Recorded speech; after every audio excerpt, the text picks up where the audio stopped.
ईद की आमद है। सिर्फ आज पेट्रोल की कीमत तारीख की 73 साल की बुलंद तरीन सतह पे 118 रुपए फी लीटर। अब मुझे ये बताओ कि जो लोग अपने मोटरसाइकिल्स में, अपनी गाड़ियों में, अपनी सवारी में पेट्रोल डलवाएं या अपने बच्चों के लिए रोटी लें, तो दवाई के लिए पैसे नहीं बचते।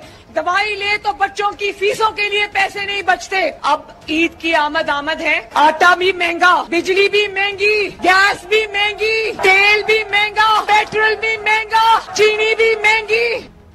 बातें तो सारी दुरुस्त हैं, सवाल भी बिल्कुल वैलिड है, लेकिन जो प्राइस कोट की है वो 118 रुपए है और अब 282 रुपए है। निहाल हाशमी साहब, जरा ये आईनी, सियासी, माशी, ये सब बातें तो होती रहेंगी, जरा आवाम की बात कर लेते हैं। ये जो मैं आपको क्लिप सुना रही थी, अब अगर मैं आपसे ये पूछूं तो इसका जवाब आपके पास क्या होगा? मेरा जवाब यही होगा, जो अवाम की जो जवाब है वही मेरा जवाब है। सियासी वाबस्तगी अपनी जगह, मगर एक बात ठीक है कि अगर अवाम उन्नास इससे परेशान है तो हम भी अवाम में आते हैं, हम भी परेशान हैं। हम उन चंद प्रिविलेज क्लास में नहीं है, जैसे सरकारी अफसरान हैं, ग्रेड सब 22 या जजेस साहबान हैं, जिनके पास अनलिमिटेड फैसिलिटी है पेट्रोल की, बिजली की, गैस की।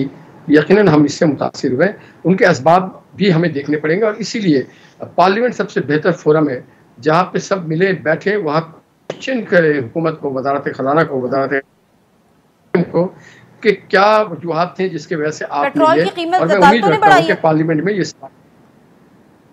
नहीं, पेट्रोल की कीमत अदालतों की बात तो नहीं कर रहा हूँ, मैं तो कह रहा हूँ, मैं तो आपसे, अदालतों ने जो बहरान, हाँ इनडायरेक्टली अदालतों ने बढ़ाई है, क्योंकि अदालतों ने जो इस मुल्क में सियासी बहरान, इमरान खान से अदालतों पे तो आया इल्जाम।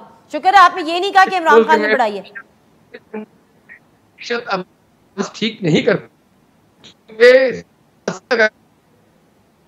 तो माशी हालात भी ठीक हो जाएंगे। मैं ये समझता हूँ कि अदालतों को सियासी मामला से दूर रहना चाहिए और सिर्फ अदालती मामला को निपटाना चाहिए, और जरूर उनका हक बनता है कि वो क्वेश्चन, वो भी अगर केस जाता है तो क्वेश्चन करें कि कौन सी बड़ी दिलचस्प बात। तो फिर तो मेरा ख्याल है कि सबसे ज्यादा बड़ी जिम्मेदारी जो है वो सियासतदानों पे और इसी पार्लियामेंट पे आयद होती है